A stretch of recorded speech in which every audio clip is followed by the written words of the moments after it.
Hello everyone, welcome to Exampur. I hope you are doing well. तो morning के 6 बज चुके हैं, जैसे कि आपको मालूम है कि डेली बेसिस पे आपसे मिलते हैं, जहां हम पीआईबी के रिगार्डिंग जो आर्टिकल्स होते हैं ये हम बात करते हैं।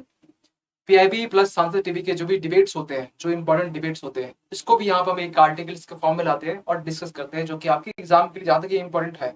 ऐसा नहीं कि 100% ही इंपॉर्टेंट है, लेकिन जहां तक ये डिबेट डिस्कशन से जो भी काम की बातें, जो भी आपके इंपॉर्टेंट फोल्डर पॉइंट निकल के आते हैं, ये इंपॉर्टेंट हम बात करते हैं। तो उसी सीरीज में आज हमारे पास में 5 आर्टिकल्स हैं। कल हमने 4 आर्टिकल्स देखे थे और आज मेरे पास में 5 आर्टिकल्स हैं। 5 आर्टिकल्स आपके एग्जाम के लिए बहुत ही इंपॉर्टेंट है। और एक चीज फोकस करते हैं कि ऐसा नहीं कि हम लोग एक ही सब्जेक्ट पर पूरा रिलाई हो जाए। ये क्लास जो होती है पीआईबी क्लास, हम लोग साइंस एंड टेक हो, इकोनॉमिक्स हो, पॉलिटी हो, हिस्ट्री हो, जियोग्राफी, इन्वायरमेंट हो, हर एक सेक्शन के हर एक सब्जेक्ट के जो टॉपिक्स होते हैं करंट अफेयर्स में जो बने होते हैं, इसको यहाँ पर हम आते हैं और लेके हम डिस्कस करते हैं, ताकि आपकी एक ब्रॉड, एक कॉम्प्रिहेंसिव, एक नॉलेज स्किल्स डेवलप हो सके, ताकि आप एग्जाम में एक लॉजिकल अपनी जो थिंकिंग है वो अप्लाई कर सके एग्जाम में। ठीक है, ताकि आपकी जो नॉलेज की जो रेंज है ना वो बढ़ सके। ठीक है, तो चलिए स्टार्ट करते हैं आज का सबसे पहला आर्टिकल। और सबसे पहली बात कि जो लोग ज्वाइन कर चुके हैं थोड़ा सेशन को शेयर कीजिए, ताकि मॉर्निंग का टाइम है तो थोड़ा बहुत लोगों को बुलाइए और मैक्सिमम लोग को जोड़ने की कोशिश कीजिए। तो क्योंकि कुछ लोगों ने क्लास में थोड़ा सा अपनी प्रेजेंस दिखाना बंद कर दिया है, तो ये आपकी रिस्पॉन्सिबिलिटी और ड्यूटी बनती है कि आपको इस क्लास को और भी कैसे इंप्रूव करना है और कैसे ऊपर तक जाना है। चलिए, बाकी कंटेंट का तो कंटेंट को लेकर कोई भी इशू नहीं होने वाला है, ये मेरी गारंटी है। ठीक है, चलिए तो सबसे पहला आर्टिकल आपका ब्लैक सॉइल के बारे में, और ब्लैक सॉइल यानी काली मिट्टी के बारे में। क्या है पूरी कहानी, क्या है कॉन्टेक्स्ट, इसको समझते हैं। कॉन्टेक्स्ट में जाने से पहले ये हम जान लेते हैं कि ये पेपर किस में, ये कौन से पेपर में आपका कवर होने वाला है। तो पहली बात ये जीएस पेपर 1 और 2 दोनों में आएगा। 1 क्यों? क्योंकि ये मिट्टी है, सॉइल है, तो सॉइल की बात कर रहे हैं तो सॉइल आपका ये जियोग्राफी का पार्ट है ना। तो ये आपका 1 में आ गया। 2 क्यों बोल रहे हैं? क्योंकि यहाँ पर एक टर्म लिखा हुआ है वह कि इसमें आपका जो global status of black soils, यानी कि वैश्विक, यानी कि ग्लोबल टर्म इसमें आ गया। यानी कि कुछ इसमें संस्था भी इन्वॉल्व है इसमें, आप बोल सकते हैं इसमें जो पेपर 2 का जो कहीं कहीं थोड़ा बहुत झलक, थोड़ा बहुत अंश ये आप कनेक्ट कर सकते हैं, लेकिन कंप्लीट नहीं कर सकते क्योंकि ये पूरा सॉइल के बारे में है ना। तो कंप्लीट नहीं करें, कंप्लीटली आपका पेपर 1 में आएगा, लेकिन थोड़ा बहुत लिंक पेपर 2 से हो जाएगा। ठीक है, चलिए नेक्स्ट हम बात करते हैं कि किस तरीके से क्या कॉन्टेक्स्ट रहा है। कॉन्टेक्स्ट समझते हैं, बहुत बड़ी कॉन्टेक्स्ट है, बहुत बड़ी कॉन्टेक्स्ट है। कॉन्टेक्स्ट क्या है देखिए, खाद्य और कृषि संगठन यानी कि AFAO ने विश्व मृदा दिवस 2022 यानी 5 दिसंबर, जो कि आपको मालूम है कि आपने हमने सेलिब्रेट की सॉइल डे के बारे में। और इस सॉइल डे के बारे में आपको थोड़ा कुछ और बातें बताना चाहते हैं कि इस दिन काली मिट्टी पर अपनी जो पहली वैश्विक स्थिति के शुभारंभ के साथ चिन्हित किया है।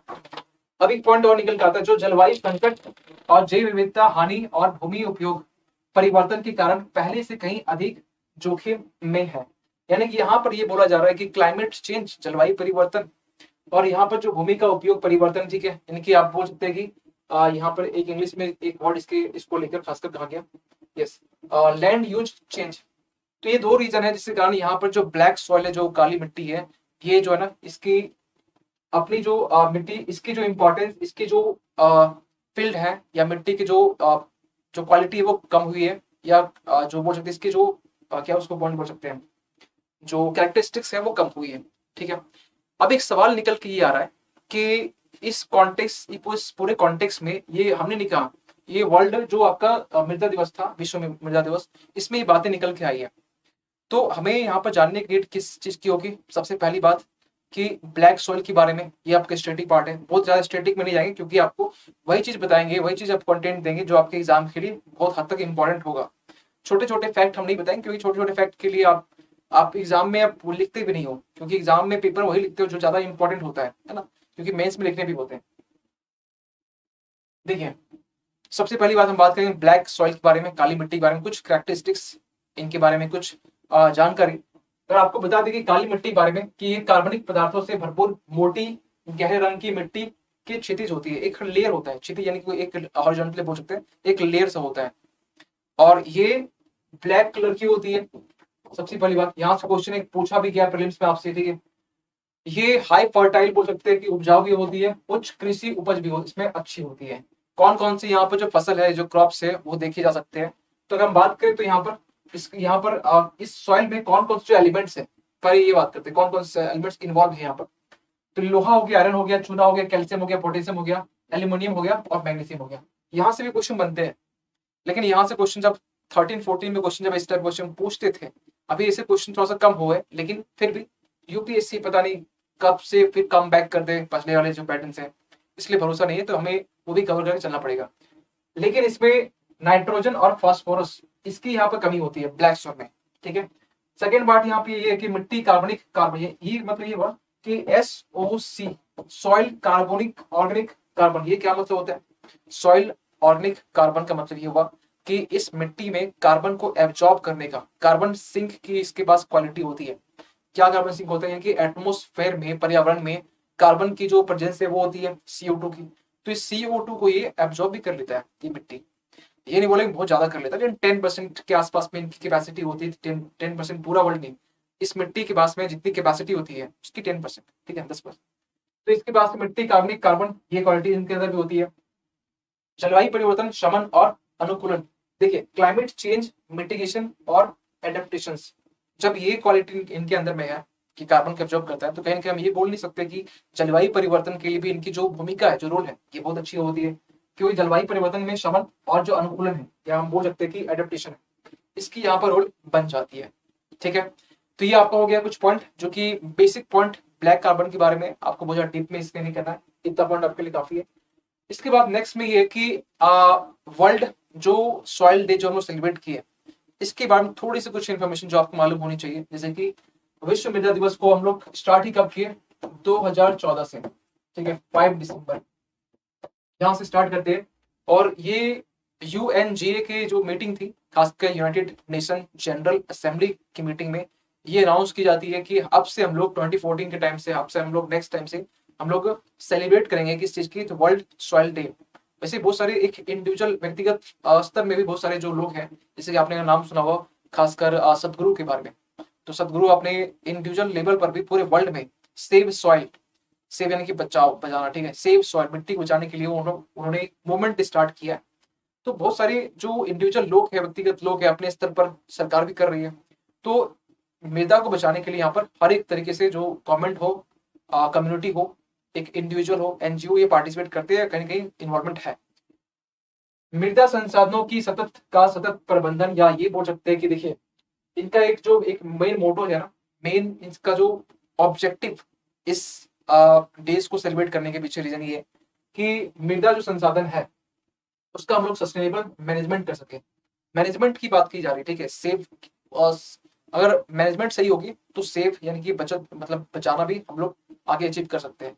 तो यहाँ पर हम बात करें प्रबंधन की, तो प्रबंधन कैसे कर सकते हैं? सॉइल के रिगार्डिंग जो भी वाटर कंटेंट चाहिए, इसमें हम लोग फर्टिलाइजर्स यूज कम करें, खासकर जो बोलते हैं उर्वरक यूज कम करें। बहुत सारी ऐसी एक्टिविटीज होती है खासकर, तो उसको हम लोग इस तरीके से एक्टिविटीज को यूज करके हम लोग सॉइल को का जो मैनेजमेंट वो कर सकते हैं। अभी की जो थीम है ना, अभी इस बार जो अभी 2022 यानी कि 2020 में जो वर्ल्ड सॉइल डे हमने सेलिब्रेट किया, इसको लेकर यहाँ पर एक जो थीम निकल के आती है, मिट्टी जहां भोजन शुरू होता है, यानी कि इसको इंग्लिश में बोला गया, वैसे हिंदी में नहीं बोला गया, सॉइल्स वेयर फूड बिगिंस, वैसे हिंदी भी सही है इसका, सॉइल्स जहां भोजन शुरू होता है, फूड, क्योंकि बिना मिट्टी के आप क्रॉपिंग कर नहीं सकते, फसल उगा नहीं सकते, फसल नहीं होगा तो आपके पास अनाज नहीं होगा, अनाज नहीं होगा तो आपके पास खाना नहीं होगा, सिंपल। तो शुरुआत आपकी यहीं से होती है, तो थीम आपका ये है, और अच्छी थीम इस बार रखी गई है। जब भी क्वेश्चन आपके मेन से पूछे जाए, खासकर क्रॉप्स के रिगार्डिंग, फसल के रिगार्डिंग, खरीफ कुछ भी हो, खासकर एग्रीकल्चर, पेपर 3 में ये क्वेश्चन नहीं, मतलब ये जो क्वेश्चन है ना, पेपर 3 में, पेपर 2 में भी इस टाइप के क्वेश्चन बन जाते हैं। तो आप कंटेंट के लिए आप इसको यूज कर सकते हैं, टू द पॉइंट, है ना। अब यहाँ बात करते हैं काली मिट्टी का महत्व क्या है। काली मिट्टी का महत्व यहाँ पर क्या है? काली मिट्टी के महत्व के बारे में बात करें तो यहाँ पर कार्बन जब्ती, खाद्य सुरक्षा, ठीक है। काली मिट्टी इसलिए भी इंपॉर्टेंट है क्योंकि ये कार्बन जब्ती मतलब कार्बन सिक्वेस्ट्रेशन, यानी कार्बन को एब्जॉर्ब करता है, आपको शुरुआत में बोल चुके हैं, ठीक है। खाद्य सुरक्षा के लिए, क्योंकि इसमें बहुत सारे फसल भी होते हैं, है ना, तो फसल की हम बात करें, नीचे हम बात कर रहे हैं, ठीक है। क्योंकि फूड सिक्योरिटी के लिए, फसल जब उग रहे किसी मिट्टी में, तो हमारे फूड सिक्योरिटी के लिए, हमारे खाद्य सुरक्षा के लिए ये इंपॉर्टेंट बन जाता है, ठीक है।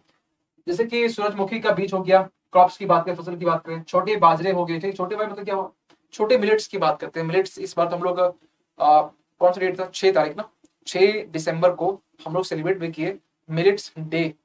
आई होप कि आपने सुना भी नहीं होगा, कुछ से सुने होंगे कुछ लोग, लेकिन कुछ लोगों ने नहीं सुना होगा मिलेट्स डे भी होता है।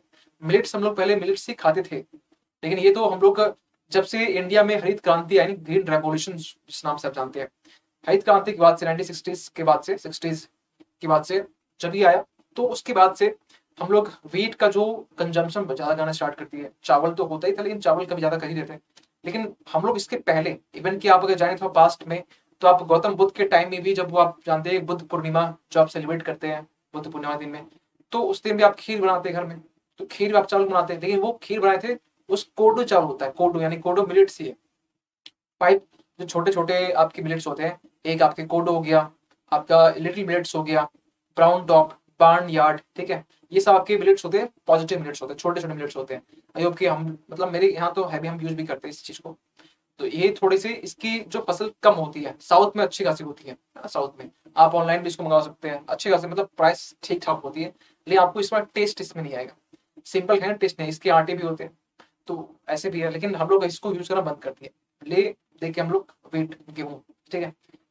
इसके बाद यहाँ पर छोटी छोटी बातें, चुकंदर हो गया, इनकी आप स्वीट पोटैटो इसको बोल, शुगर बीट बोल, सॉरी शुगर बीट इसको बोलते हैं आप, गेहूं हो गया, ये भी यहाँ पर क्रॉपिंग होती है खासकर ब्लैक सॉइल में। देखिए ब्लैक सॉइल में जो अभी नुकसान इसमें जो बोल सकते इसमें खासकर लॉस, लैंड लॉस जो हुआ है, ठीक है, तो इसके पीछे कारण क्या है? ब्लैक सॉइल में जो इनकी फर्टिलिटी, उपजाऊपन है वो खत्म कैसे हो रहा है, इसके पीछे कुछ कारण है। कारण क्या है? तो भूमि उपयोग परिवर्तन। तो क्या होता है? Land use change. आप कोई भी लैंड को आप बदल बदल के आप फसल को लगाते हैं, तो आपकी जो लैंड की जो फर्टिलिटी है, जो जमीन की, वो बनी रहती है। इसको हम एक शॉर्ट में बोलते हैं झूम कल्टीवेशन, है ना? झूम कल्टीवेशन या स्लैश एंड बर्न, आप इसको कल्टीवेशन ही बोलते हैं। स्लैश एंड बर्न में क्या हो, आपने एक जगह कल्टीवेशन की, फिर उसको बर्न कर दिया, आपने जला दिया, फिर आप किसी और जगह किए, वहां बर्न कर दिया, फिर आप वहीं पर आगे जा सके फर्स्ट में जब यूज किए। तो इस तरीके से जो कल्टीवेशन करते हैं, क्रॉपिंग करते हैं, इसे कहते हैं आप स्लैश एंड बर्न कल्टीवेशन या झूम कल्टीवेशन बोलते हैं, खासकर नॉर्थ ईस्ट के पार्ट में।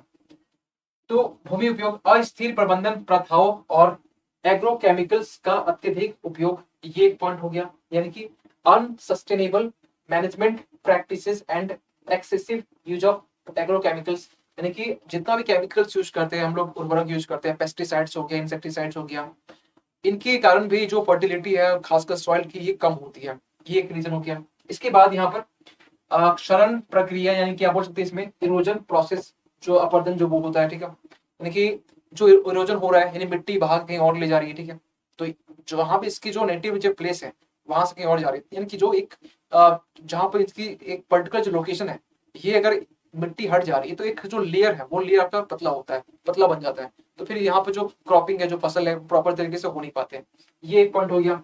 अम्लीकरण, यानी कि जो एसिडिफिकेशन, इसकी सबसे बड़ी समस्या होती है। पोषक असंतुलन, ठीक है, यानी कि आप बोल सकते हैं कि मिट्टी में भी आपको मालूम है कि मिट्टी के जो न्यूट्रिएंट्स होते हैं ये भी खत्म होते हैं, आप जब ज्यादा इस पे फर्टिलाइजर्स यूज करते हैं, जो पेस्टिसाइड्स वगैरह, तो भी इसमें जो इसके जो न्यूट्रिएंट्स, जो पोषण है, ये कहीं कहीं नष्ट हो जाते हैं। इसके बाद जैव विविधता में हानि, यानी कि जो बायोडाइवर्सिटी लॉस, बायोडाइवर्सिटी लॉस में भी कहीं ना कहीं ये कुछ कुल मिला के ये ऐसे समस्या, एक कारण है जो कि ब्लैक सॉइल के जो डिग्रेड होने के पीछे एक सबसे बड़ा एक पॉइंट बनता है। इसके बाद यहाँ पर एक पॉइंट लिख सकते हैं कि क्या हम लोग आगे की राह कर सकते हैं, आगे की राह क्या हो सकती है। तो आगे की राह के लिए मेरे पास एक पॉइंट है, कौन सा? तो टिकाऊ मिट्टी प्रबंधन, यानी कि सस्टेनेबल सॉइल मैनेजमेंट, सतत मिट्टी का प्रबंधन, जो कि शुरुआत में ही सबसे बड़ा एक इशू था, जो कॉन्टेक्स्ट में हम जो कॉन्टेक्स्ट था उसको हम बात कर चुके। टिकाऊ तरीके से सुरक्षित, पौष्टिक और सूक्ष्म पोषक तत्वों के से भरपूर भोजन का उत्पादन करना, ये लास्ट हो गया। मतलब ये दो पॉइंट के दरमियान, टिकाऊ तरीके से सुरक्षित, पौष्टिक और सूक्ष्म पोषक तत्वों से भरपूर भोजन का उत्पादन करना, मतलब आप क्रॉपिंग कर रहे हैं, फसल उगा रहे हैं, लेकिन आप इसको तरीके से कर रहे हैं, आप तरीके से फूड उसमें क्रॉपिंग कर रहे हैं, उगा रहे हैं इसमें, ठीक है। तो कहीं ना कहीं हमारा जो एक पर्पस है, जो सेफ सॉइल के बारे में, ये भी कहीं ना कहीं पूरा होता है, ठीक है। तो ये हो गया इस आर्टिकल के बारे में पूरा। थोड़ा हम देखते हैं मैप में कि जो ब्लैक सॉइल है ये कहाँ पर है। और आप देख पा रहे हो कि ये खासकर जो सेंट्रल जो इंडिया के इलाका है, ठीक है, ये आपका ब्लैक सॉइल के रीजन है। खासकर मैप के जरिए दिमाग में अच्छे से इम्प्रिंट होता है, जो फैक्टर एंड फिगर होता है। अलुवियल सॉइल, यानी कि ये फर्टाइल उसको बोलते हैं, ठीक है, ये आपके यहाँ पर हो गया, ठीक है। ये आप देखें कि ये कहीं की बॉर्डर बनाता है, बस इसको तो छोड़ देते हो, रेड सोल यहाँ हो गया, ठीक है, महाराष्ट्र वाला पार्ट पोर्शन यहाँ कवर कर लेता है। इवन कि यहाँ पर आपका जो बिहार का भी कुछ पोर्शन, झारखंड का पोर्शन हो गया, ठीक है, तो छत्तीसगढ़ तो थोड़ा बहुत कवर कर लेगा, ठीक है। लेटराइट सॉइल ये आपका हो गया नीचे, ये पोर्शन यानी कि वेस्टर्न घाट वाला रीजन जो हो गया, है ना, साउथ का पोर्शन। फिर उधर भी है आपका, उधर पोर्शन भी है। ग्रीन देखिए माउंटेन सॉइल यानी आपको ऊपर मिल जाएगा, ग्रीन जो आपका एरिड डेजर्ट सॉइल आपको यहाँ पर नेक्स्ट मिल जाएगा, ठीक है। ये नेक्स्ट हो गया, ठीक है। चलो अगला जो आर्टिकल्स है, अगला आर्टिकल्स है, ये अगला आर्टिकल्स जो है ना बेसिकली आपका फोकस करता है किसके ऊपर, तो चक्रवात मंडोस के बारे में, ठीक है। चक्रवात मंडोस के बारे में क्या होता है इसको समझते हैं, एक सेकंड।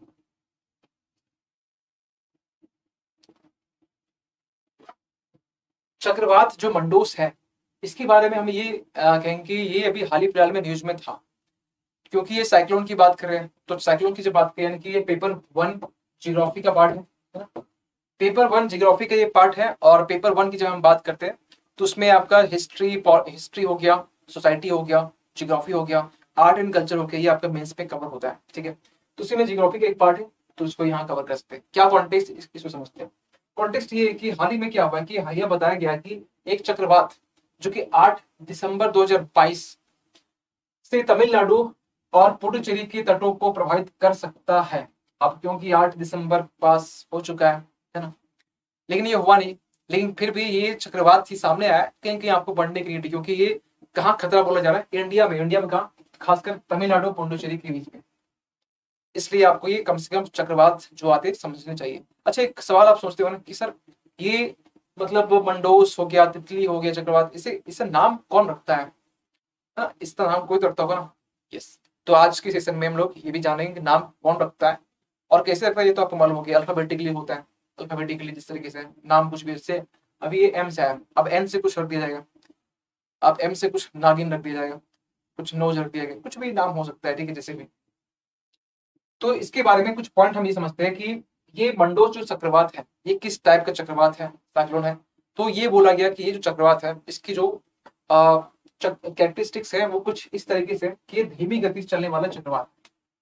आपसे प्रीवियस में क्वेश्चन यहाँ से बनते हैं, स्टेटमेंट वाइज बन सकते हैं कि जो आपके मंडोस चक्रवात जो है ये एक फास्ट फॉरवर्ड एक चक्रवात है, कुछ इस तरीके से तेजी चलने वाला, छोटे हैं, ठीक है, छोटे हैं धीमी गति से।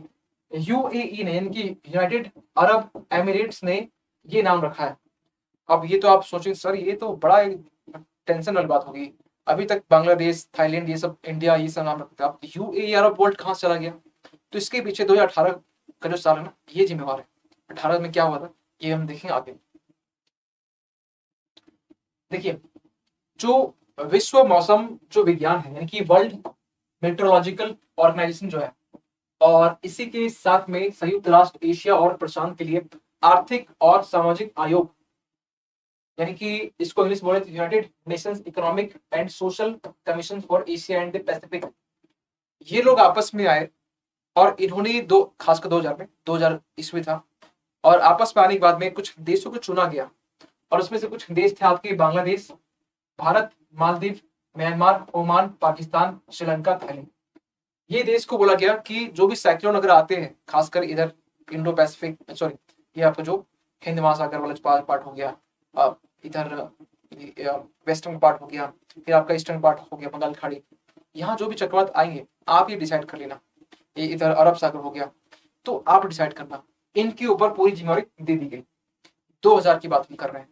आप सोच रहे होंगे जो हम शायद सही सोच रहे हैं कि सर यूएई तो इसमें है ही नहीं, यूएई के बारे में हमने कहा 2018 में अभी इसके बारे में आ रहे, ठीक है। 2018 में यहाँ पर फिर से ये लोग आते हैं और थोड़ी सी ये जो ग्रुपिंग थी ना इसको बड़ा कर दिया जाता है और कुछ कंट्री को और मिला दिया जाता है। इसमें से ईरान भी है, कतर भी है, सऊदी अरब भी है, संयुक्त अरब अमीरात भी है। अब संयुक्त अरब अमीरात भी है, इसीलिए इन्होंने यहाँ पे नाम रखा। रीजन यही है, हर एक कंट्री बारी आती है, जैसे अभी इनकी बारी है, हो सकता है कि नेक्स्ट टाइम में आपका सऊदी अरब कुछ नाम रखे या फिर कतर रखे, ईरान रखे, फिर इसके बाद यहाँ पर आएगा कुछ ऐसे नाम। तो हाँ आपको इसमें इसके मैकेनिज्म नहीं जाना कि किस तरीके से चल रहा है, ठीक है। बस ये जानिए कि कौन सी बॉडी कहाँ से स्टार्ट होती है, तो ये आपके शॉर्ट में याद करना, इसको शॉर्ट में याद कर लीजिए, क्योंकि इतना बड़ा नाम आप एक स्मार्ट तरीका ये होगा कि world meteorological organization WMO plus UN ESC WMO ESCAP, ठीक है, WMO और UN एस्केप, इस तरीके इस नाम को अगर आप कर लेते हैं तो आप यहां पर इसको आप पूरा याद कर सकते हैं, ठीक है। ये हो गया। अब यहाँ पर एक सवाल निकल के ये आता है, ठीक है, कि ये जो चक्रवात है किस टाइप का चक्रवात है। एक तो होता है उष्ण कटिबंधीय चक्रवात, एक होता है एक्स्ट्रा ट्रॉपिकल चक्रवात, एक होता है ट्रॉपिकल, एक होता है एक्स्ट्रा ट्रॉपिकल।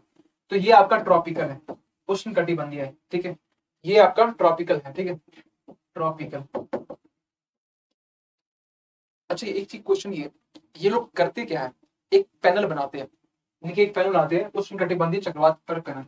ये क्या करते हैं, इनको देते रिपोर्ट, मतलब जो भी नाम इन्होंने सोचा, नाम सोच के इनको बता दिया गया कि ये नाम है, आप ये नाम को आप अनाउंस कर दीजिए। तो ये नाम को अनाउंस करता है, कौन करता है, उष्ण कटिबंधीय चक्रवात पर एक पैनल जो बिठाई जाती है वही करते हैं।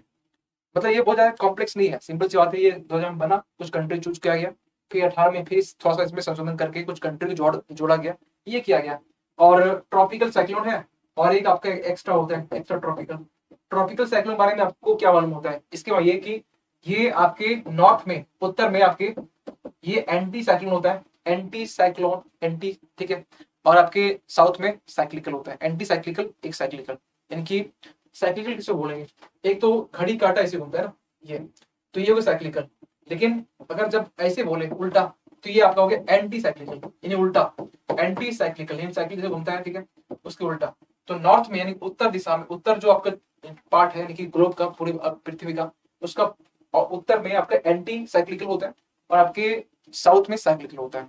ऐसे याद कर सकते हैं, शॉर्ट ट्रिक है, एन टी, एन ना आ रहा ना, नॉर्थ, बस इतना याद कर, सेकंड तो वैसे याद हो जाएगा। ये एक छोटा सा इमेज है, तो हम दिखाना चाहते हैं साइक्लोन किस तरीके से इमर्ज होता है, तो इस इमेज से आप आसानी समझ सकते हैं। ये जो आपका बेसिकली क्या होता है, वार्म ओशन वाटर होता है, लो प्रेशर का जोन होता है, लो प्रेशर नीचे होता है, ठीक है, यहाँ क्वेश्चन बने भी है। लो प्रेशर आई यहाँ भी होता है, आई ऊपर भी होता है, ये ऊपर मूव करते हैं क्योंकि जब भी चीजें रोटेट करती है और विंड एनर्जी, इसकी जो मूवमेंट बहुत फास्ट होती है। आई बॉल इसके साइड साइड में, ये आई बॉल हो गया, ठीक है, ये आपका हो गया आई वार्म एयर। यही जो गर्म हवा जो ऊपर उठती है, मॉइस्चर को लेते हुए ऊपर जाती है, ठंडा होती है, फिर आपका नीचे मूवमेंट होता है, नीचे, ठीक है, इस तरीके से, इस तरीके से, यहाँ तो दिखा नहीं गया। फिर आपका आउटफ्लो उधर होता है, बारिश के फॉर्म में भी होता है, ठीक है, आप देखते होंगे समुद्र जो आपके कोस्टल रीजन है वहां पर आपने इस तरह फीलिंग देखी होगी। तो ये छोटा सा एक एग्जाम्पल है। आगे चलते हैं क्योंकि बहुत ज्यादा बेसिक पे हम नहीं जा रहे हैं लेकिन बस क्योंकि आपको पीएचडी नहीं करवाना है, क्योंकि होता क्या है कि करंट अफेयर्स के नाम पे ना हम लोग नहीं, खासकर जो एस्पायरेंट्स होते हैं डरे होते हैं, क्या होगा, कैसे होगा, किस तरीके से होगा। एक चीज मतलब थोड़ा सा अपने आप को अलग कर ले, अपने आप को ये सोचे कि हम एक एस्पायरेंट है ना, मतलब हम भी एक तैयारी करने वाले एक इंसान है, एक बंदा है। तो आपके लिए और हम अपने लिए यही बोलेंगे कि करंट अफेयर्स में अगर आप पूरे दिन भर फोकस कर रहे हैं, 1 घंटा, 1 घंटा अपने आप को अपडेट करने में बस, इसके अलावा, क्योंकि 1 घंटा, हाँ वो भी मैटर करता है कि 1 घंटे में कितना टॉपिक आप कवर कर रहे हैं। ऐसा नहीं कि एक टॉपिक बैठे बस लगे पड़े हैं 2 घंटा एक टॉपिक में, ये भी आपके लिए नुकसान हो सकता है, नुकसान ही है बस पूरा। तो आपको एक फोकस करना पड़ता है कि कम टाइम में एक अच्छा कंटेंट के साथ में, यूपीएससी कंटेंट के साथ में, और आपको पीएचडी नहीं करना होता है। ये छोटी सी बातें जो लोग समझ गए ना वो डेफिनेटली इस बार मतलब आगे अच्छा करेंगे। नहीं समझेंगे, एक बेसिक जो प्रीलिम्स का जो पैटर्न होता है उसमें जुड़े रहेंगे तो थोड़ा दिक्कत आपको होगा आगे मेंस निकालने में, फिर आपका टाइम वेस्ट होगा, उम्र निकल जाएगा। ये इससे अच्छा है कि आप अभी इस चीज को समझिए और अपना जो कॉमन सेंस है उसको यूज करना पड़ेगा, ठीक है। इसके लिए क्लास बहुत ही इंपॉर्टेंट है।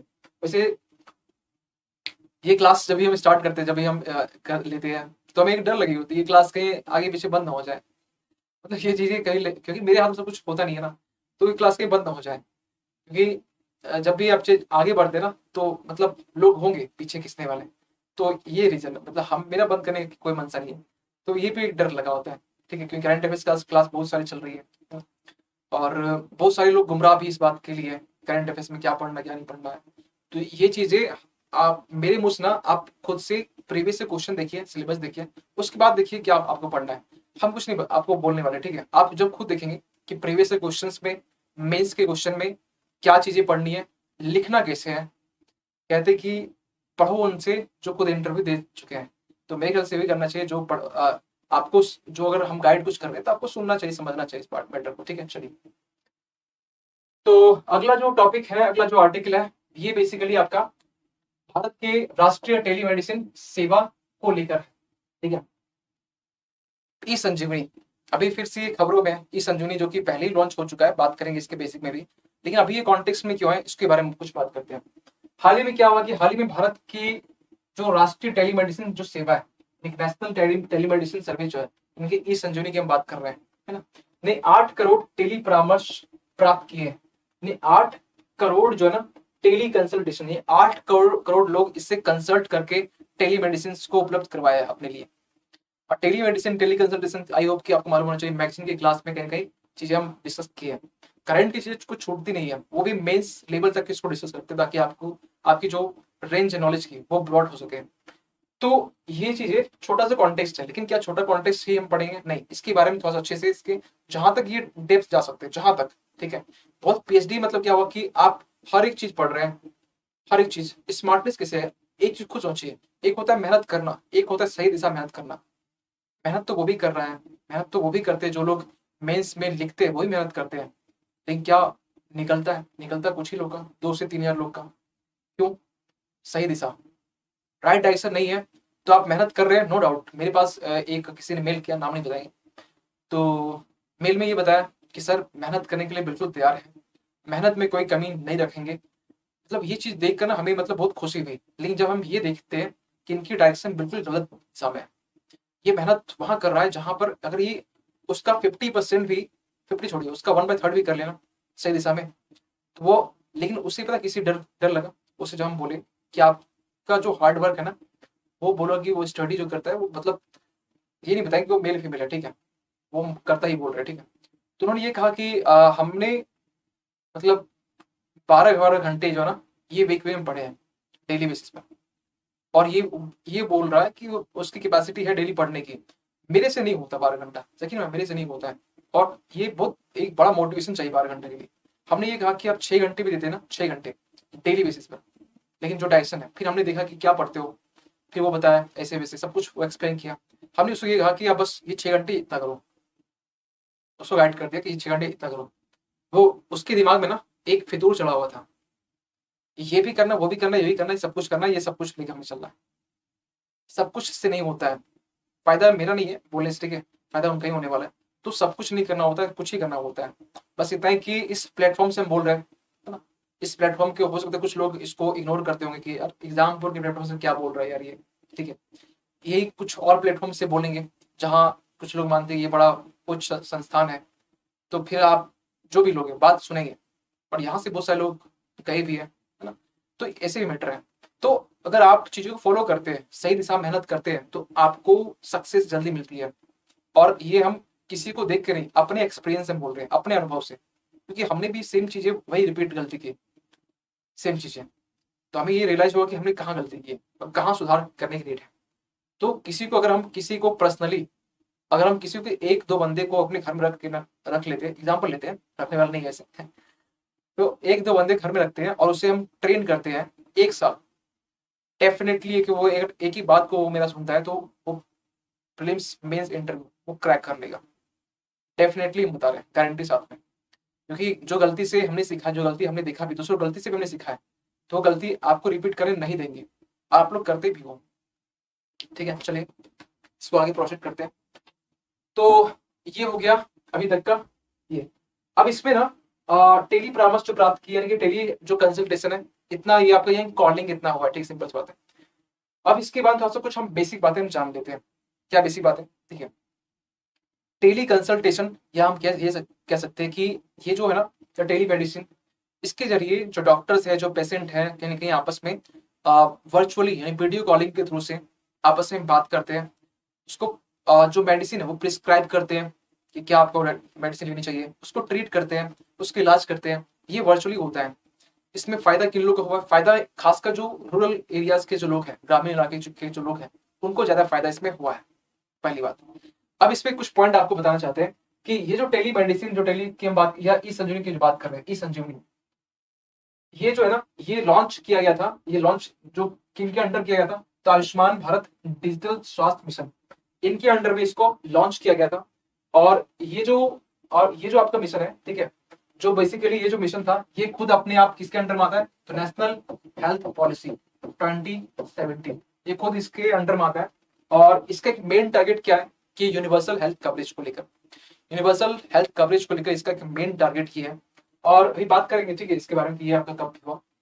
वैसे 2016 में आपका ये लॉन्च हुआ था, लेकिन लेकिन ये जो Ayushman Bharat health and wellness centres है, इसे खासकर इसको ओपन किया गया इसलिए कि ये आपके जो छोटे छोटे जो इलाके होते हैं ना, छोटे छोटे जो कस्बे होते हैं, वहां पर इस जो वेलनेस सेंटर को ओपन किया गया, ताकि जो भी हेल्थ के रिगार्डिंग, स्वास्थ्य रिगार्डिंग जो भी समस्या होती है, आप वहां पर जाइए और वो लोग एक फैसिलिटी क्रिएट करेंगे, ताकि आप जो बड़े डॉक्टर हैं, जो बड़े स्पेशलिस्ट डॉक्टर होते हैं जो शहर में होते हैं, अब वो गाँव तो जा नहीं सकते हैं, अब उनसे आपकी जो ट्रीटमेंट होगी ना, उनसे होगी, लेकिन वर्चुअली यानी वीडियो कॉलिंग से होगी। आप वो आएंगे। ये काम कैसे करता है इसको तो समझते एक इमेज से, ठीक है। ये मेरे पास एक इमेज है, तो इसको अब आपको हम एक्सप्लेन करते हैं कैसे यहाँ काम होता है। ई संजीवनी के लिए एक सबसे पहला स्टेप क्या होता है, आप भी इसको कर सकते हैं, ऑनलाइन सब कुछ होती है। अगर आप गांव में हैं, छोटे कस्बे टाउन में है, तो इसको आप यूज कर सकते हैं। बड़े डॉक्टर जो शहर के हैं वो भी इसके प्राइसेस भी है, पैसे वैसे भी लगते हैं, लेकिन ये बात की बात है, ठीक है। लेकिन जो इस एप्लीकेशन जो फैसिलिटी प्रोवाइड की जाती है उसके बारे में बात करते हैं। स्टेप वन में क्या होगा, स्टेप वन में आपके पास में देखिए, सबसे पहली बात, आपके पास में जो मोबाइल है, एंड्रॉइड मोबाइल तो है हो गई, इसको यूज कर रहे हैं, तो वहां पर आप जाइए प्ले स्टोर में, प्ले स्टोर में आप डाउनलोड करेंगे ई संजीवनी ऐप। ई संजीवनी ऐप को डाउनलोड करने के बाद में पहला स्टेप क्या होगा कि आप अपने मोबाइल को वेरीफाई कीजिए, जो अपने पेशेंट है वो अपना कुछ डिटेल्स फिल कीजिए, फिल पेशेंट रजिस्ट्रेशन फॉर्म, ठीक है। रिक्वेस्ट फॉर टोकन, टोकन एक मिलेगा आपको, एक टोकन मिलेगा, आप जब फिल करेंगे टोकन नंबर मिलेगा, यानी वो आपको वो एक आईडी आपकी होगी, वो आईडी आपकी परमानेंट होगी, ठीक है। Upload health records if any, अगर कुछ भी हेल्थ रिकॉर्ड्स अगर आपके पास है कि पहले से कुछ भी ट्रीटमेंट हो चुकी है, ऑनलाइन तरीके से आप उसका इमेज क्लिक कीजिए, आप वहां डाल दीजिए, ताकि वो चीजें देख सके कि यस आपने ये चीजें ट्रीटमेंट कहीं करवाई है, आपके पास ये पहले ये डिजीज थी, इसके भी यहाँ प्रावधान है। इसके बाद receive patient ID and token on SMS, आपको एक आईडी दी जाएगी और टोकन दी जाएगी, जोड़ा टोकन कि आप अच्छा इसका नंबर कब आएगा, तो उस तरीके से। तो स्टेप 2 में क्या होगा, लॉगिन आपका हो गया, वेट फॉर, एक सेकंड स्लो ऊपर करते हैं। इसके बाद यहाँ पर wait for SMS to login और लॉगिन विद पेशेंट आईडी, एक एसएमएस जो आएगा आप लॉगिन करेंगे, लॉगिन आईडी क्रिएट होगा, आईडी आप उस आईडी से क्रिएट आप फिर से लॉगिन करेंगे। और स्टेप 3 में क्या होगा कि आपको एक वेटिंग रूम होगा। अब बोले सर वेटिंग रूम तो वो तो मतलब हॉस्पिटल में होता है, बैंकों में होता है, ये वर्चुअल होगा, आप अपने घर में बैठे रहेंगे, अब बस आप वेट करते हैं, कोई घूमता नहीं है, सिर्फ कुछ नेटवर्क कमजोर होता है तो घूमता रहता है, ये वेटिंग वाला इस तरीके से। तो वेटिंग आप यहाँ भी करेंगे, और वेटिंग करने के साथ में इसके बाद में एक एक कॉल आएगा, ठीक है, एक कॉल नाउ बटन होगा और will get activated in A while, कुछ टाइम के बाद में एक कॉल नाउ बटन वो एक्टिवेट होगा, यानी जब डॉक्टर्स फ्री होंगे, यानी कि नेक्स्ट आपका नंबर होगा उसमें एक्टिवेट होगा, स्टार्ट वीडियो कॉल, और वीडियो कॉल पे स्टार्ट हो जाएगा, यानी कि इसमें भी वेट आपका होगा, वीडियो कॉल स्टार्ट होगा। जो भी डॉक्टर्स होंगे बड़े सिटी में वो आपसे बात करेंगे, ट्रीट करेंगे, आपको चेक करेंगे। स्टेप 4 में क्या होगा, consultation, doctors will show up consult the doctors get instant up E prescription, यहाँ आपको डॉक्टर्स चेक करेंगे, चेकअप करने के बाद में आपको प्रिस्क्राइब किया जाएगा, यानी कि जो बोलते हैं ना चेकअप करना, आपको कुछ लिख के प्रिस्क्राइब करके डॉक्टर क्या आपको लेना क्या नहीं लेना, तो आपको ई प्रिस्क्रिप्शन दिया जाएगा। ई मतलब क्या हुआ, पीडीएफ के फॉर्म में, पीडीएफ से आपको नोट्स मिल जाते हैं, तो उस तरीके से आप ई प्रिस्क्रिप्शन दी जाएगी आपको, तो ये बहुत अच्छा है। आई होप कि आप भी एक बार चेक कर लेंगे कैसे काम करता है, तो सही रहेगा। तो ये हो गया इसके बारे में कुछ डिटेल्स। इसमें 2 पॉइंट और हम डिस्कस करना है जो कि हम छोड़ दिए यहाँ पर। इसमें hub and spoke model, hub and spoke model की तरह काम करेगा। कैसे, देखिए इसके लिए ना ई संजीवनी ओपीटी बनाया गया है ना, क्या ये काम करेगा सुन लीजिए। ये खासकर ये जो वेलनेस सेंटर है ना, वेलनेस सेंटर, ये हर एक छोटे छोटे जो टाउन से वहां बनाए गए, इवन की जो ग्रामीण इलाका है वहां भी इसको बनाया गया, और इसके जरिए जो भी पेशेंट आएंगे वहां पर, और उस वेलनेस सेंटर्स के जरिए जो डॉक्टर्स उससे लिंक हो पाएंगे। और यहाँ पर इसी को बोला गया हब एंड स्पोक मॉडल। कल की क्लास में हम बात किए थे, क्या होता है कि एक सर्कल होता है, ठीक है, कल नहीं शायद परसों क्लास में, एक सर्कल होता है, ठीक है, इसमें हम लोग क्या करते हैं हब स्पोक मॉडल में, इसमें ये अगर एक बीच का सर्कल है, ठीक है, तो यहाँ पर ये वेलनेस सेंटर है, ठीक है, ये आपका वेलनेस सेंटर यहाँ पर है, यहाँ पर है, यहाँ पर है, यहाँ पर, यहाँ पर, यहाँ पर, तो ये लोग कहाँ जाएंगे, यहाँ पर, यानी कि ये कहाँ से लिंक हो रहे हैं, सिटी से, सिटी से लिंक हो रहे हैं, यानी कि स्पेशलिस्ट जो डॉक्टर हैं जो कि स्पेशलिस्ट है उनसे लिंक हो रहे हैं। कहाँ से, किस तरीके से, तो वेलनेस सेंटर्स के थ्रू से लिंक हो रहे हैं। यानी हब, एक हब, और एक हो गया स्पॉक। स्पॉक मतलब क्या, जो व्हील होता है, ठीक है, जो साइकिल का पहिया होता है वही से जो रिंग लगे होते हैं, इन सबका लिंक कहाँ होता है, सेंटर, केंद्र से होता है। तो यानी सब लोग कहाँ से, सब सेंटर बहुत सारे हैं लेकिन सबका लिंक कहाँ पर, एक हब में, एक सेंटर में, उसी को बोला गया। ई संजीवनी ओपीडी इसी को बनाया गया ताकि लोग जुड़ सके। जहां पर ई आ जाए तो समझ लेना कि सारा खेल जो है ना वर्चुअली हो रहा है, वीडियो कॉलिंग से हो रहा है, ऑनलाइन मोड से ये सब कुछ हो रहा है, कंडक्ट हो रहा है। तो ये आपको हो गया स्क्रीन कार्ड, ठीक है। आई होप कि ये पूरी कहानी आपको समझ में आ गई होगी। एक क्वेश्चन पूछा गया 2022 में, इसी साल का क्वेश्चन है। आई होप कि आपको लगे ना कि सर मतलब उठपटांग तो नहीं पढ़ा रहे आप, मतलब जो क्वेश्चन आता भी नहीं है। एक बार क्वेश्चन देखिए, ठीक है, चाहिए इंग्लिश है ना, हिंदी से देखिए क्वेश्चन को। निजी और सरकारी अस्पतालों में इसे अवश्य अपनाना चाहिए। देखिए इसमें क्वेश्चन पूछा गया आपका आयुष्मान भारत डिजिटल मिशन के बारे में। यहाँ बोला गया क्या कि एक पॉइंट यहाँ पर, निजी और सरकारी अस्पतालों की अवश्य अपनाना चाहिए, यानी कि निजी, प्राइवेट और जो पब्लिक, दोनों के लिए है, दोनों के लिए, यस, ये दोनों के लिए है। ये आपका अब ये क्वेश्चन जो था ना, ये आपका ई संजीवनी जो था इसके रिगार्डिंग था, लेकिन ये किसके अंडर काम कर रहा है, तो आयुष्मान भारत के अंडर में ये काम कर रहा है। आयुष्मान आपका जो भारत डिजिटल मिशन है उसके अंडर में काम कर रहा है, ठीक है। और यहाँ एक पॉइंट बोला गया कि जैसे कि इसका उद्देश्य सार्वभौमिक स्वास्थ्य कवरेज प्राप्त करना है, भारत के प्रत्येक नागरिक को अंततः इसका हिस्सा होना चाहिए। ये हर एक जो, क्योंकि हम पहले बोल चुके रूरल एरियाज को भी कवर कर रहा है, तो हर एक नागरिक के ऊपर कवर, ये तो स्टेटमेंट जनरल सा है, तो ये भी सही हो गया। देखिए 1 2 सही है तो इसको हम हटा दें, इसको कि 2 भी सही है, तो 1 2 आप ये देखना कि 3 इसमें होगा ही नहीं होगा। इसके देश भर में निर्बाध सुव्यवहार्यता है कि ये एक टर्म यहाँ पर हमें बोलना चाहिए था, आई थिंक कि आप थोड़ा मिस कर गए।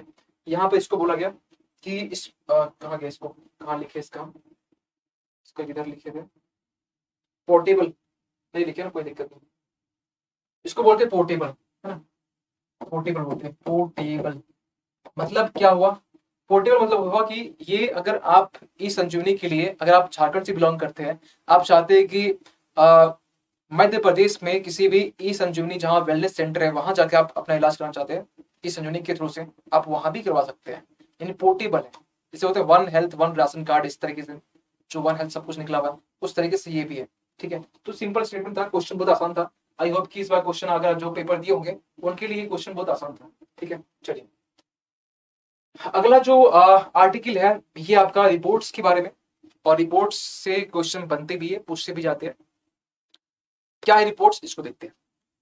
भारत विकास रिपोर्ट यानी कि इंडिया डेवलपमेंट रिपोर्ट। सबसे पहली बात तो ये कि ये रिपोर्ट रिलीज कौन करता है, जारी कौन करता है, इसको पहले समझिए, इसके बाद हम बात करेंगे कि क्या कॉन्टेक्स्ट है।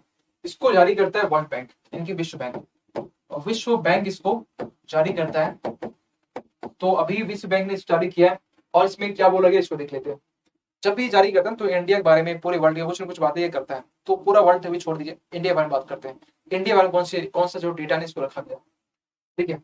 विश्व बैंक ने अपनी भारत विकास रिपोर्ट में नेविगेटिंग द स्टॉर्म, नाम क्या रखा है इस रिपोर्ट का, नेविगेटिंग द स्टॉर्म, ठीक है, शीर्षक से 2022-23 में भारत की जो अर्थव्यवस्था के लिए अपने विकास पूर्वानुमान को 6.9% तक उन्नत किया है। इन्होंने प्रेडिक्ट किया, पूर्वानुमान किया है कि 6.9% रहेगा। अब एक चीज खुद सोचिए, इसके पहले वो क्या था, आपको बता दें, ये आपका अक्टूबर या अगस्त के टाइम में, तो उस टाइम में इन्होंने कहा था 6.5%, लेकिन अभी ये इन्होंने बढ़ा के ये कहा है। कोई बात नहीं, जो भी लेटेस्ट है उसको हम लेके चलेंगे। तो 6.9% ये इन्होंने कहा। फिर इन्होंने ये भी कहा कि 23-24 में ये आपका 6.6% होने वाला है, थोड़ा सा गिरावट आएगा 0.3 का, जो कि 6.9 से 6.6 ये हो जाएगा। इसमें ऐसा नहीं कि ये जो मतलब क्या उसे बोलते हैं, वर्ल्ड बैंक एक ही रिपोर्ट रिलीज करता है, इसके अलावा भी वर्ल्ड बैंक जो है ना एक इंडेक्स जारी करता है, जो कि बोलते हैं मानव पूंजी सूचकांक, यानी कि human capital index. Human capital index जो है ना ये रिलीज करता है वर्ल्ड बैंक। थोड़ा बहुत आइडिया तो होना चाहिए कि वर्ल्ड बैंक, क्योंकि ये सिंपल क्वेश्चन पूछ लेते हैं, डायरेक्ट क्वेश्चन पूछ लेते हैं कि रिपोर्ट कौन रिलीज, क्योंकि ऐसे एक क्वेश्चन होते हैं, एक क्वेश्चन इंडेक्स रिपोर्ट से होते हैं, बनते भी है और पूछे भी गए पहले भी, ठीक है। देखिए एक यहाँ पॉइंट है, कुछ पॉइंट हम बात कर लेते हैं। इंडिया की जो इकोनॉमी है, इंडिया की जो अर्थव्यवस्था है, इसके बारे में हम ये जानते हैं और ये बोलते भी हम लोग कि इंडिया की जो इकोनॉमी है वो कुछ इस तरीके से है कि इंडिया की जो अर्थव्यवस्था वो लचीली है। जिस टाइम पूरी दुनिया की जो इकोनॉमी थी, कोविड-19 के टाइम की बात करें या फिर हम बात करें इस बार जो आपका वॉर चल रहा है रसिया के बीच में, पूरे वर्ल्ड में कहीं के पेट्रोल के प्राइस बढ़े हुए हैं, अभी फूड क्राइसिस की समस्या है, ठीक है। यूरोपियन कंट्री में जो नेचुरल गैस है, प्राकृतिक गैस, उसकी समस्या है। उस बीच में और जो इन्फ्लेशन है, जो महंगाई है, यूएसए में 11% से आसपास रन कर रही है, ठीक है। तो उस बीच में भारत ऐसा कंट्री है जो कि यहाँ पर हमारे जो सकल घरेलू उत्पाद की बात करें, डोमेस्टिक प्रोडक्ट जीडीपी, ये भी अच्छा परफॉर्म कर रही है, क्योंकि आपने देखा होगा वर्ल्ड इकोनॉमिक आउटलुक का रिपोर्ट, इसमें 6.8% बताया गया है ना, 6.2022 का। तो इंडिया की जो इकोनॉमी अच्छा परफॉर्म कर रही है। हर एक जो रिपोर्ट है इंडिया का अलग अलग कुछ कहता है, ठीक है। कोई बात नहीं, एक दो रिपोर्ट बस ज्यादा करना है, क्योंकि आपको बस एक कौन रिपोर्ट क्या रिलीज करे बस ये डेटा लिखने के लिए, मेंस के लिए आप जो उस टाइम जो सटीक होगा, लेटेस्ट होगा, उसको यूज करना है, ठीक है। बाकी उसमें भी फोकस नहीं करना है। तो यहाँ पर इन्होंने ये कहा कि इंडिया की जो इकोनॉमी है थोड़ी लचीली है। लचीली का मतलब ये ऐसा नहीं कि मतलब वीक है, मतलब ये हो कि आप पूरी वर्ल्ड की बात करें तो पूरी वर्ल्ड की जो इकोनॉमी बहुत टाइट थी, लेकिन इंडिया की बहुत लचीली थी, यानी कि बहुत रेजिलियंट थी। पूरी वर्ल्ड में जब जिस तरीके से दौर भी चल रहा है, मतलब क्लाइमेट चेंज से लेकर आप बोल सकते हैं फूड फूड क्राइसिस, आप एक इनस्टेबिलिटी का वो एक इनस्टेबिलिटी वॉर का सिचुएशन है, पेट्रोलियम के प्राइस बढ़ चुके हैं, ऑयल के प्राइस बढ़ चुके हैं। इस टाइम में इंडिया की इकोनॉमी अच्छी परफॉर्म कर रही है। अब इसके बाद एक पॉइंट निकल के आता है कि देखिए, strong private consumption and investment, ये देखिए क्या है। इंडिया की इकोनॉमी अच्छी परफॉर्म की है, इसके पीछे कारण क्या है? इसके पीछे कारण ये है कि हम लोग यहाँ पर strong private consumption and investment, देखिए इंडिया में निवेश भी बढ़े और कहीं न कहीं जो मजबूत निजी खपत यानी क्या क्या हो कि हम लोग खुद डोमेस्टिकली हम लोग कंजम्पशन ज्यादा कर रहे हैं, तो ये भी सही है। तो डोमेस्टिकली जब हम लोग ज्यादा हम लोग इसको कंज्यूम कर रहे हैं तो डिमांड बढ़ेगी। डिमांड बढ़ेगी, इंडिया की हम बात करें, डिमांड बढ़ेगी तो उससे सप्लाई भी तो बने होंगे। सप्लाई होगी तो आपकी जीडीपी भी, यानी कि जो प्रोडक्शन होगा वो बढ़ेगा। जब प्रोडक्शन बढ़ेगा, उत्पादन जो उत्पादक बोलते हैं उत्पादन, तो ये आपका जीडीपी बढ़ेगा। कहीं कहीं सब कुछ लिंक होती है। तो ये आप इस पॉइंट पे इसको कनेक्ट कर सकते हैं। अब एक सवाल और निकल के यहाँ से आता है, इंडिया ने मतलब क्यों, यहां से हम बात कर रहे हैं क्यों इंडिया ने क्यों इंडिया की इकोनॉमी को, जीडीपी को इतना अच्छा बताया गया, इसके पीछे कारण क्या है? तो ये कारण हमने नहीं बताया, ये इन्होंने बता रहा है, ठीक है। क्योंकि अपनी साइड से कुछ बताएंगे तो कुछ एक्स्ट्रा ही बताएंगे हम। तो इनकी साइड से कुछ बात कर लेते हैं। पूंजीगत व्यय, इंडिया ने अपनी कंट्री में कैपिटल एक्सपेंडिचर किया है। कैपिटल एक्सपेंडिचर क्या होता है? पूंजीगत व्यय मतलब वो इन्वेस्टमेंट, वो खर्च जिससे जो बोलते हैं लॉन्ग टर्म के लिए हो, जैसे रोड हो गया, अब रोड बन गया तो टोल टैक्स भी बने गए, ठीक है, लेकिन लॉन्ग टर्म के लिए हो, शॉर्ट टर्म के लिए नहीं होना चाहिए। तो लॉन्ग टर्म के लिए जो कैपिटल हो और उससे प्रॉफिट भी सरकार को, और कुछ बिल्डिंग्स बना दिया गया सरकार के साइड से, और उस बिल्डिंग से सरकार कुछ ना कुछ रेंट आ रहे हैं, तो ये कौन सा हो गया? कैपिटल हो गया। कैपिटल एक्सपेंडिचर का भी मतलब होता है कि वो खर्चे जिससे सरकार को उसमें प्रॉफिट लॉन्ग टाइम के में आता रहे, ये हो गया, ठीक है। तो पूंजीगत व्यय हो गया। बड़ा घरेलू बाजार, इंडिया का जो मार्केट है ना, डोमेस्टिक मार्केट, ये बहुत बड़ा है, पॉपुलेशन भी बड़ी है, 142 करोड़ समझते हैं, अगले साल की बात है, बीट कर दें चाइना को भी। तो ये जो बड़ा घरेलू जो आप बोल सकते हैं बाजार है इंडिया में, ये रिस्पॉन्सिबल है यहाँ की डिमांड जो मांग को बढ़ाने में। मांग बढ़ी, सप्लाई बढ़ी, ठीक है। अच्छी तरह से तैयार की गई और विवेकपूर्ण नीति, देखिए ये इसमें और भी अगर हम लोग अच्छा करना है, खासकर इकोनॉमिक फील्ड में, जीडीपी की फील्ड में, तो हमें यहाँ पर नीड किस बात की होगी? नीड होगी हमें यहाँ पर अच्छी तरह से जो तैयार की गई एक विवेकपूर्ण नीति की। देखिए आप ये बोल सकते हैं इंग्लिश में well crafted and prudent policy की। अगर जिस कंट्री में जो इकोनॉमिक पॉलिसी सही होती है ना, वो इकोनॉमिक अच्छी रन भी करती है। अभी इस टाइम में आपने देखा हो कि क्यों ये बात की जा रही है, क्योंकि अभी पूरी वर्ल्ड में ना, मतलब यूएसए से देश में जहाँ इन्फ्लेशन जो 11% से प्लस जा रहा है, भारत जैसे देश में जहां पर 6% का टारगेट होता है, 2 से 6 मतलब बोल सकते हैं, यानी कि 4 से 4 प्लस माइनस 2, यानी कि 4 से माइनस यानी कि 2 हो गया, और 4 से प्लस यानी 6 हो गया। 2 से लेकर 6% तक इन्फ्लेशन को मैनेज करना होता है आरबीआई को, लेकिन 6 से प्लस आ रहा है, और 6 से प्लस जब 3 महीने यानी कि 3 तिमाही तक जा जाता है तो कहीं ना कहीं, और 3 तिमाही हो चुका है, और ये हम बोल भी चुके एक आर्टिकल में बात की थी कि आरबीआई ने एक पैनल एक स्पेशल मीटिंग बिठाई है ना, दिसंबर का टाइम, सॉरी ये आपका नवंबर का टाइम था, तो उस टाइम हम डिस्कस किया था कि, और ये 3 तिमाही जब होता है तो सरकार को जवाब देना पड़ता है कि भाई ये क्या हो गया, इन्फ्लेशन इतना क्यों महंगा हुआ। तो इसके रिगार्डिंग में एक आर्टिकल हम डिस्कस किया, ज्यादा हमें याद आया, आई होप कि आपको भी याद होगा, आप भूले तो नहीं होंगे, है ना। और भूल भी जाएंगे तो इसे याद तो दिला ही देते हैं ना, याद तुम दिला देते हैं इसे, कि जहाँ टॉपिक कुछ आ रहा है तो हमें मेरा दिमाग ना फिर बोल रहे होते हैं यहाँ से, ठीक है, लेकिन दिमाग ना फिर कनेक्ट करना स्टार्ट करता है कि कौन से टॉपिक हम डिस्कस किए थे, तो लिंक कभी कर, ताकि जो लोग नए भी हैं उनको एक एटलीस्ट याद हो जाए, है ना। वो कुछ पीपीटी डिपेंड ना रहे, कुछ चीजें सर के ऊपर डिपेंड रहे। ठीक, चलिए, तो ये हो गया इसके बारे में। थोड़ा हम कुछ डिफरेंस देख लेते हैं कि जो यहाँ वर्ल्ड बैंक है ना, वर्ल्ड बैंक के बारे में और एडीबी कुछ यहाँ प्लेटफॉर्म, हमें एक इमेज मिला तो हमें लगा कि आपके काम के लिए इंपॉर्टेंट हो सकता है। वर्ल्ड बैंक जो कि 1944 में स्टैब्लिश होता है, IMF 1945 सेम, ठीक है, एडीबी 66 और एआईबी 2015। यहाँ मेंबर कंट्रीज आपके लिखे हुए हैं। लार्जेस्ट शेयर होल्डर कौन है, लार्जेस्ट इसमें कौन निवेश करता है इसमें शेयर होल्डर, ठीक है, शेयर होल्डर मतलब उसका कौन ज्यादा पार्टनर है, तो यूएसए इसमें जापान, इसमें चाइना, एआईबी जापान है, इसमें चाइना है, ठीक है। स्टाफ्स आपके लिए इंपॉर्टेंट नहीं है, लेकिन मोटो आपके लिए इंपॉर्टेंट है। क्या इसका मोटो, क्या उद्देश्य क्या है, तो वर्ल्ड बैंक का मोटो क्या है, पॉवर्टी रिड्यूस करना, सस्टेनेबल डेवलपमेंट गोल एसडीजी का एक टारगेट इसका है, तो इसलिए रिपोर्ट जारी करता है कि एसडीजी। इसके बाद फिर आईएमएफ का गोल क्या है, प्रमोट मॉनेटरी स्टेबिलिटी, मॉनेटरी मौद्रिक जो आपकी जो स्थिरता है इसको ये मेंटेन करने की कोशिश करता है।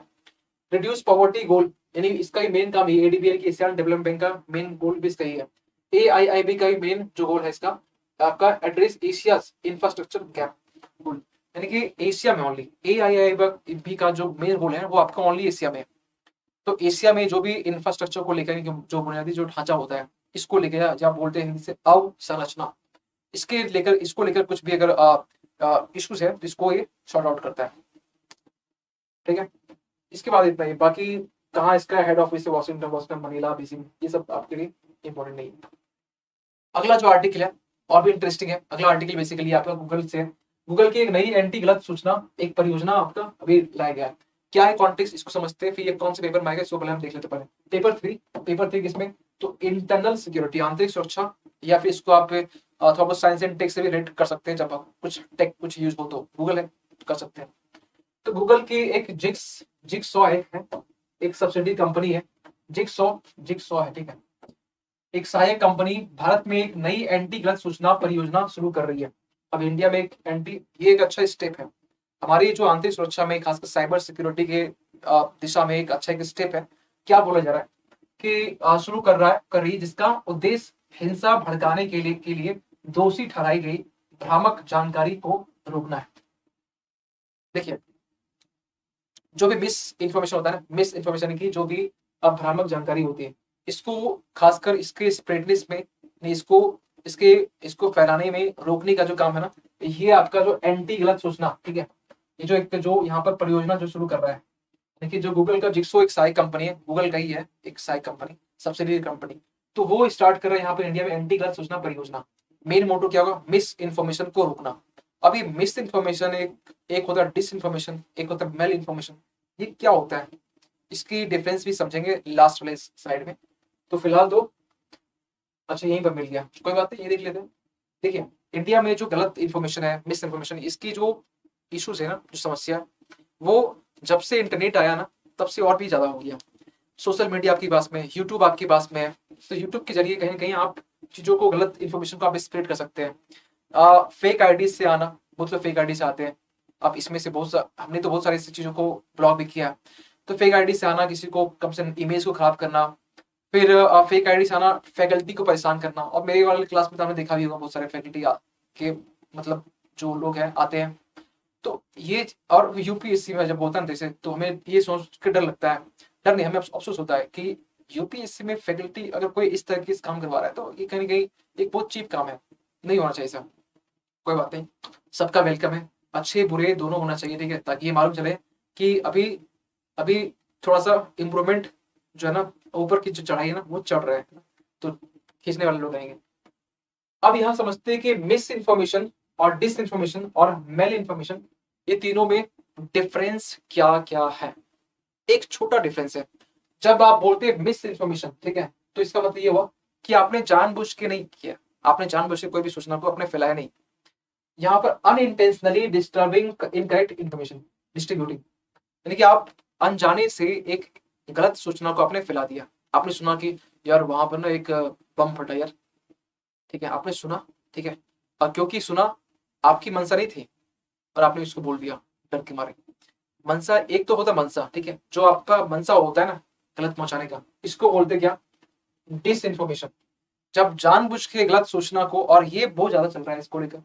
लेकिन यहाँ पर जो अभी परियोजना जो स्टार्ट किया गया जिक्सो कंपनी द्वारा गूगल के, इन्होंने फोकस कहाँ रखा, मिस इन्फॉर्मेशन, यानी कि पीछे वाला, यानी कि लोग अगर अवेयर हो जाए, लोगों को थोड़ा समझ हो जाए, तो क्यों फैलाएंगे, मतलब वो जानबूझ के अनजाने से क्यों फैलाएंगे, यानी उसको अनजाने से मतलब जान उसके अंदर फूंक दो।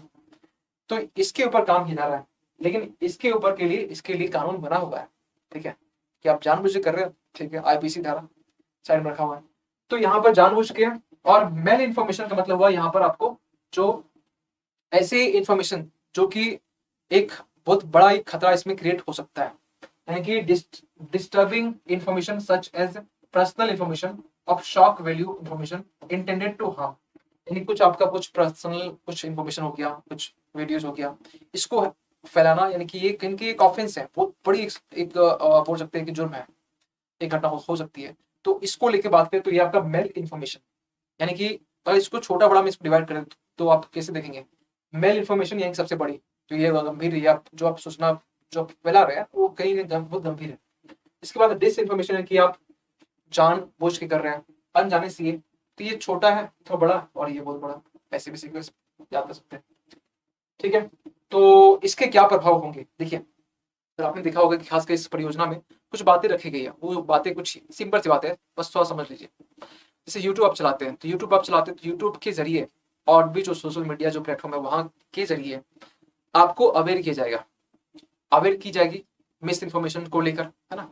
परियोजना इसी के तहत काम ही करेगी, और इसमें फोकस ये भी किया जाएगा कि जैसे यूट्यूब में आपने देखा होगा कि जब कोई वीडियो स्टार्ट करते तो एक सर्वे के लिए मैसेज आता है कि आप क्या चीज यूज करते हैं, आप कौन सी वीडियो पसंद करते हैं, रिकमेंडेशन भी आता है कुछ कुछ, तो सर्वे के लिए कुछ मैसेज आते हैं, आप स्किप सर्वे कर देते हैं। स्किप सर्वे के फॉर्म में उसी तरीके से ये भी आएंगे कि आपके अंदर मिस जो इन्फॉर्मेशन है इसको लेकर क्या कुछ जागरूकता आई अभी तक, कितना आया, ये परसेंटेज पूछेंगे, तो ये भी आपका एक स्टेप इसमें किया जाएगा, ठीक है।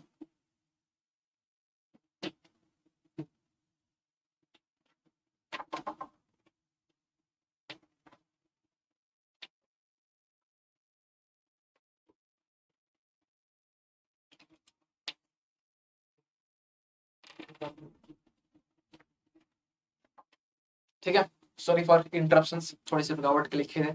तो यहाँ पर बात कर रहे थे खासकर इसके प्रभाव क्या, ठीक है। तो उसमें से हम ये बोल चुके थे यूट्यूब में के जरिए कहीं ना कहीं सोशल मीडिया वो भी है, तो उसके जरिए कहीं ना कहीं जो ये परियोजना जो स्टार्ट कर रहा है खासकर गूगल का जिक्सो जो ये है सब्सिडरी कंपनी, तो वो ये फोकस करे कि जो अवेयरनेस है, जो जागरूकता है, ये कम से कम फैलाया जाए, मतलब कम से कम ज्यादा इसको फैलाया जाए, क्योंकि ये बहुत इंपॉर्टेंट है आपके लिए, खासकर अवेयरनेस होने के लिए। ये एक पॉइंट हो गया। अब यहाँ पर जो है ना क्या इसके प्रभाव होंगे, क्या इसके प्रभाव, खासकर ये जो स्टेप्स है ना इसके क्या प्रभाव होते हैं, खासकर मिस इन्फॉर्मेशन की बात करें तो इसे क्या इसके इम्पैक्ट आपको देखने मिलते हैं। देखिए, अगर आप देखेंगे तो अगर आप मिस इन्फॉर्मेशन की बात करें तो उसके क्या प्रभाव होते हैं, ये यहाँ पर लिखा हुआ है, जो कि आपके मेंस की हम बात करें तो उसमें आप ये कंटेंट इसको यूज कर सकते हैं। तो इसमें संभावित जो आपदा है बहुत सारी, इसमें पोटेंशियल डिजास्टर आने के चांसेस है, ठीक है। आपदा मतलब बहुत सारे खतरा एक बोलने का एक ये हथियार भी है।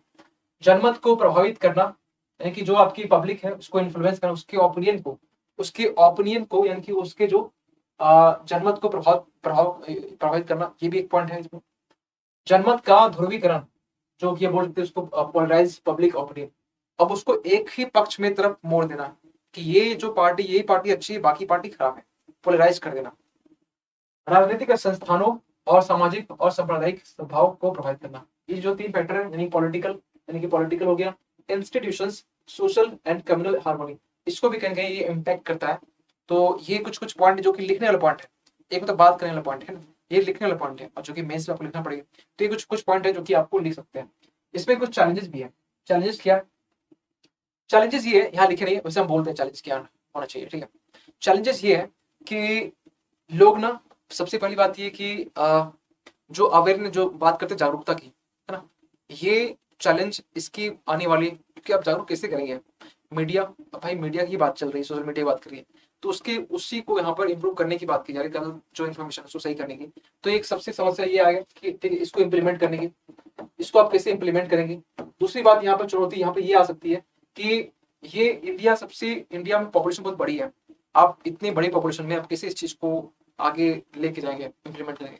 वहीं कि हाई पॉपुलेशन हो गया, ठीक है, HP हो गया, तो ये सब कुछ कुछ पॉइंट है जो कि आप बोल सकते हैं इसके आगे इम्प्लीमेंट करने में चुनौती आने वाली है।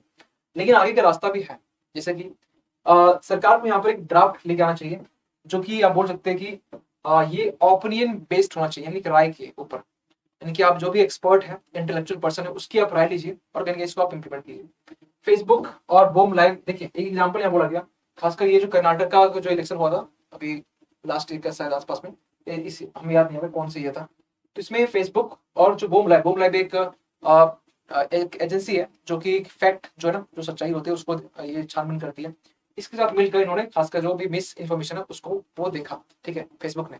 ये एक स्टेप हो सकता है। जागरूकता, सोशल मीडिया का कदम, ये भी मतलब ऑप्शन हो सकते हैं खासकर इस दिशा में आगे बढ़ने की दिशा में, ठीक है। तो ये हो गया इसके बारे में आपका पूरा। ये रहा, अच्छा ये आपका तो नहीं चलेगा, ये थोड़ा सा प्राइस आगे पीछे होगा। ये रहा आपका एप्लीकेशन, अगर आपको डाउनलोड करना एग्जामपुर एप्लीकेशन जो लोड नहीं किया, आपको सर्च करना एग्जामपुर, आपको एक इंटरफेस आएगा, एग्जामपुर सरकार इंस्टॉल कीजिए, ओपन कीजिए, रजिस्टर कीजिए, और इस तरह के सारे भी जो फीचर्स हैं जो एग्जामपुर आपको प्रोवाइड करता है, आप इसको एक्सप्लोर कर सकते हैं। बात करें अनलिमिटेड क्विज एंड प्रैक्टिस के बारे में, free previous solve question papers के बारे में, ऑल इंडिया सोशल टेस्ट के बारे में, या free PDFs, structured paid courses, job search के बारे में, ठीक है। बाकी अपने डाउट्स के लिए इस नंबर पे कॉल कर सकते हैं, और कुछ भी डाउट्स हो तो, और कभी कॉल ना लगे तो इसके नीचे वाले में व्हाट्सअप कर देना, ताकि हमारी जो टीम आपसे कॉन्टेक्ट कर लेगी। चलिए, आई होप कि क्लास आपको अच्छा लगा हो, सेशन आप इंजॉय किए होंगे, और इंजॉय किए होंगे तो आप डेफिनेटली आप अपने ऑफलाइन कमेंट में इस सेशन के फीडबैक दीजिएगा, और मिलते हैं हम लोग अगले क्लास में, नेक्स्ट क्लास में। तब तक के लिए थैंक यू सो मच।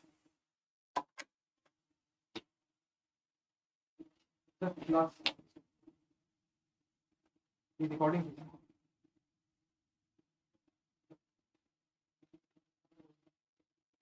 इसको बंद कर दीजिए, और इसको